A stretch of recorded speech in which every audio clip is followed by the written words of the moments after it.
Redzel's got aim, and Trapeze Artist takes out the TJ. Big win, Trapeze Artist from Redzel, and that is a new track record.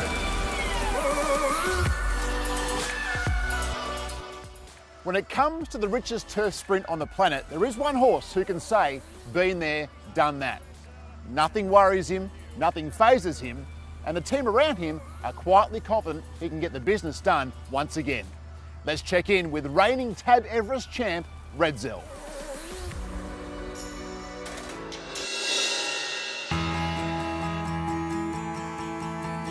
Redzel puts his head in front now. Then Kane deploy Redkirk Warrior. Bray smashes, ducking and weaving. Chautauqua 6 off them, but Redzel's burst clear at the 100 metres. Vega Magic, Bray smash running on, then Tulip, but Redzel, he's home in the Everest. Redzel leads all the way. Vega Magic second, Bray smash third. He's a horse we're immensely proud of. We found him, I think it was 4 years ago now, up at the Magic Millions, and Mike and I, we do a lot of work and trying to source these horses that we're after, and you always need a bit of luck at the auctions too, that it falls your way, and we managed to walk away from the Magic Millions there with him, and just to watch his progression all the way through. And early on we thought, yeah, he's a really handy horse, and but then it didn't quite happen those early on in his career. But then he just kept building, and he's made it right through to the top of the pile. And being an Everest winner, it's hugely satisfying for Mike and I, but also to share that with all our Triple Crown owners as well. There's a group of 17 people that own Redzel, and they come together from all different backgrounds, and like all syndicates, they're all the same. You get a great mix of people from different parts of Australia, and but the one common theme is that they've got the love of the horse, and that's what draws these people together. And we've got an ex-New South Wales cricket coach. We've got a doctor. We've got a armour guard guy involved as well. So there's a great blend of people, and as I say, that's the beauty of this sport. Whether it's the Everest or whether it's just your ordinary race meetings, it's great to come together and meet other people, and everyone's got a story, and it's great to learn everybody's story. At the top of the straight, and Redzel just leads, being shaken up, Redzel, and he races a length and a half clear from Jap. Won his first start he had with Gerald. I think Gerald gave him 2 starts. Warwick Farm, he won his first start, and I think his second start was in a stakes race at Randwick, and he ran third. And then he went out for a spell, and I got him after that preparation. But he came to me in great order. He was well educated. He was a nice horse. Still learning his craft, and I felt as a 3-year-old he was getting a bit bully and wanting to do a bit too much. So the more I tried to hold him up, the worse he got. So we decided to geld him, and he just never looked back. From that time onwards, he's just been the complete package. Well, that was easy. Number 8, Redzel, straight to the front, never headed in the blinkers, and when he was asked for an effort in the home straight, he was able to find some gears. He won on debut there at Warwick Farm, beating Japanisme, who was a subsequent Group 1 winner, and he did it in fine style as well. But then from there, I guess he lost his way a little bit, and he was too keen in the way that he was going about his races, and I guess wasting a bit of energy early. So it was a bit of an education process with Peter and Paul, and just teaching him how to race, and just slowly but surely he just kept improving, and it's been a monumental rise and a hell of a lot of fun along the way. Redzel, the one to gun down. Takedown goes to a clear second. Nothing else a chance. Redzel in front of Takedown. Redzel's finding for Bowman. Takedown's trying. Redzel wins it. Redzel leads all the way from Takedown. Peter, what a morning for it. These horses come down to the beach in glorious conditions to keep them happy. It looks glorious, Richard, but I don't want to get in there. Look, the water temperature's pretty good, but they definitely like it. It's part of Redzel's regime. All the time we've had him, actually. I don't come in the midst of winter, but certainly this time of year and all through summer, he'll be down here at least twice a week, sometimes 3 times. It's good for everything. I think it's like he worked solid yesterday. Redzel, he had a good gallop on the Kenzo, and it's just an easy morning for him after a good solid head out. The water's cool; it's good for their legs. It's probably they don't get a lot of exercise out of it, but in saying that, he's so laid back. He's very casual in the water. But there's 2 horses there that are their first time this morning, and they'll come in quite warm because they're excited.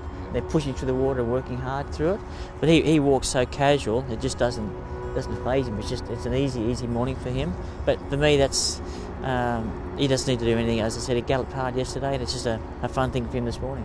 I always come down. I like to just see how they are and how they're relaxing but we've done the track work this morning. We always leave it late in the morning. It's a bit warmer, and our riders that ride work, they're the ones that come down here with the horses.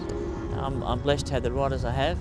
We've got some really good riders. That guy that's on the Grey Filly now, he was travelling foreman for Aidan O'Brien. He travelled to Germany, America, France, and he travelled everywhere with his horses. So he's a world traveller. He rode Group 1 himself. So he's a good rider, he's making Australia home now. He's brought his family out here. We've sponsored him, so he's a big asset to the team. Track riders are so important. Everyone's got an important role in racing, but our track riders and our staff are so important because they're with the horses every day. They teach them every day. They're on the back, and it's important that they teach them the right things and do the right things every day. And if that's the case, you've got a well-educated horse that does nothing wrong. But he does enjoy it. He's been here the most out of those horses there this morning, and he gets a kick out of it. Yeah, that's probably one of his happiest places. He's always relaxed, stretched out, happy. I think you can almost see the happiness on his face just out there. He just rolls around like he owns the beach. He never gives me too much trouble, you know. Even in these things he doesn't like very much, he'll just stand there and cop it. He's very cool, calm and collected kind of character. He doesn't really let anything faze him. Sometimes I wonder if he's awake or asleep, but you know, as soon as those gates open, he's wide awake.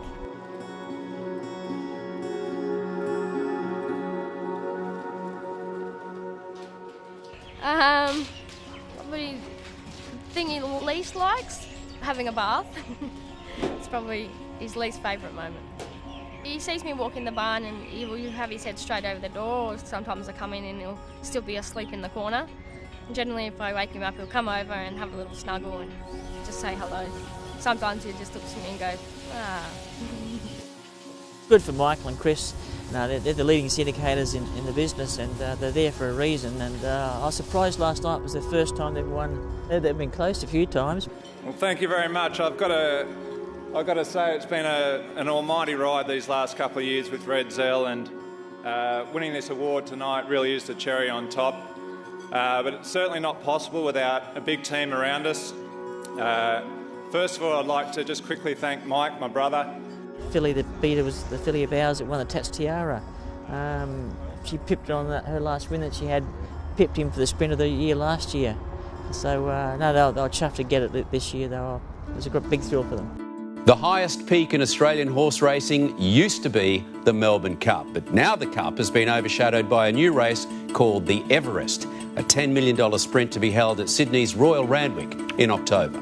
The Melbourne Cup is the race that stops the nation. The Everest could become known as the race that stops Sydney, quite literally. First thoughts are we've got to be a part of this, and it was just a matter of how. I remember when we first heard the news there, we were sitting in the office and Mike and I were quickly chatting, saying, well, okay, well, how do we go about this? This is going to be something pretty special for Sydney and Australian racing, and we thought, okay, well, how do we get a part of it? What horses have we got? Redzel was the one. It was a bit premature to be confident that we're going to be able to get him to the race, but we thought if we've got one that's going to be capable of stepping up to that sort of level, then he was the horse. So, you know, slowly we put him on that track and just see if he could keep taking the step forward towards that, and thankfully he did. Just to be involved in that day, I got to tell you, it was an enormous thrill. You know, I've never been out at Randwick at a race day like that. The atmosphere was huge. Just walking out onto the track and looking back at the crowd, it was huge. And hear the roar when they jumped in the race, it was a very special day. For me, there was such a big build-up towards the race. You know, it had been going on for sort of 6 months since it had been announced, and the intensity of that got greater and greater the closer we got to race day. And just when we went out the front and the horses were just going into the barriers, at that point in time there was then a bit of a deadly silence come over the race course, and just with Darren Flindell when he said, you know, and they jumped to the roar of the crowd, and it was something else. I mean, you've really got to be there on race day to experience something like that. Here we go for the Everest, the lights on. To the big roar of the crowd, they're off and racing. She Will Reign was a bit tidy out. Will settle the second last, and Redzel jumped fast. Hootson held out. Redzel for the lead at the 600. Fell Swoop without covering third. She Will Reign poking through on the fence, followed by Redkirk Warrior deploy deeper out. Then came Brave Smash. Vega Magic's got cover around the turn. Clearly Innocent making hard work of it. English Chautauqua still back last. Up the rise, Hootson and Redzel. Hootson the insider, Redzel.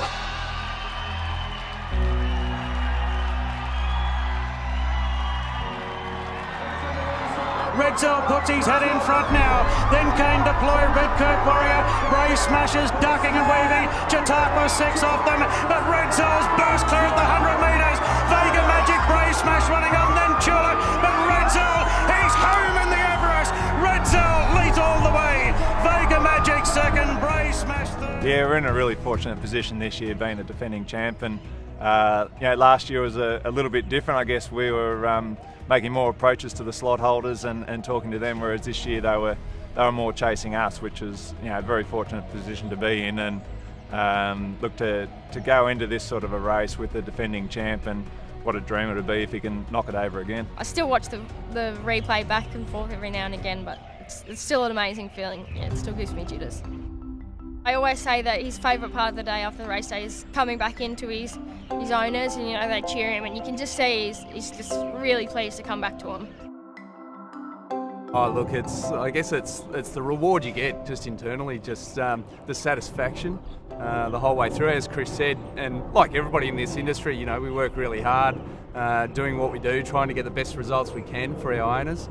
And to know the joy that he's given each of our owners is hugely satisfying for us to sort of see that throughout his career, to just progress, and the experiences that he's delivered for the owners is, as I say, it's extremely satisfying.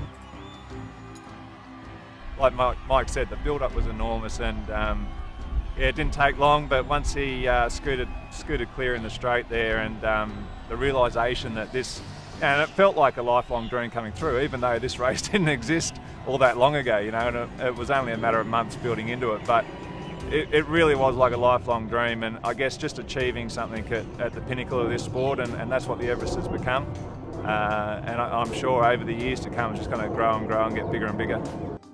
The race was huge, not just huge in money, but it was promoted that much, and that everyone around the world knew what it was, where it was and what it was, and watched the race. So at the time it was fantastic, but about a month later I thought a bit more about it. I thought, well, gee, that's a real big thing we've gained here. I think we've brought a horse from where he came from to get to the race, then to win that sort of race was I was pulling when I spoke about it. It was just a good achievement by a horse that tries very hard. So it'll be hard to replicate. When you get him fit, if you can give him a month between runs, it really will get him at his best.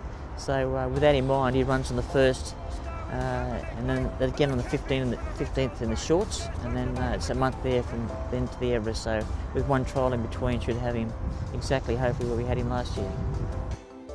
As long as it's the same result, but I guess that's the beauty, and this year we know what's involved. We've got that benefit of experience. We've got a program that clearly worked. So it is just about replicating that within this year. There's obviously a number of options and ways you can go about things, and you've got to make sure the program suits the horse that you do have. And that's why you'll see with this race, different trainers are taking different approaches with their horses, but we know what works for Redzel. With Peter and Paul on the job, we've obviously got complete confidence in what they're doing. And we go there, as I say, we go there with confidence, and we'll just enjoy the ride.